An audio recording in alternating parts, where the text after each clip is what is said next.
Hello viewers, how are you? Welcome back to my channel Bengali cooking guides. Bengali cooking guides এসে গেছি আবার আর একটা নতুন recipe নিয়ে। আজ আমি বানাবো চিংড়ি। ভালো লাগবে তো? কেমন লাগলো রেসিপিটা অবশ্যই কমেন্ট বক্সে কমেন্ট করবেন। আর অনেক সুন্দর সুন্দর রেসিপিতে অবশ্যই সাবস্ক্রাইব করে রাখবেন আমার চ্যানেলটা। ভিউয়ার্স, আমি 1 কাপ জল নিয়েছি, হাফ কাপ চিনি দেব। আমি একটা সুগার সিরাপ বানিয়ে আমি চিনিটাকে আমি তুলে আমি মেজারমেন্ট কাপে 1 কাপের বেশি একটু বেশি ময়দা নিয়েছি। আমি লবণ দিয়ে দিলাম, মৌরি আছে আর একটু আমি ড্রাই ফ্রুটস কুচিয়ে নিয়েছি, এগুলোও অ্যাড করে দিলাম। সিরামটা এতে অ্যাড করব। ব্যাটারটাকে আমি ভিউয়ার্স কড়াইয়ে আমি খানিকটা তেল দিয়েছি, ব্যাটার দিয়ে দেবো 1 চামচ। দেখুন ভিউয়ার্স কি সুন্দর ফুল, উল্টে দেবো।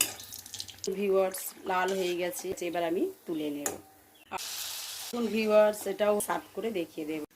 দেখুন ভিউয়ার্স মাত্র 10 মিনিট আমি সার্ভিং বলে সার্ভ করে দিয়েছি। এই বর্ষার দিনে ভীষণ ভালো লাগে।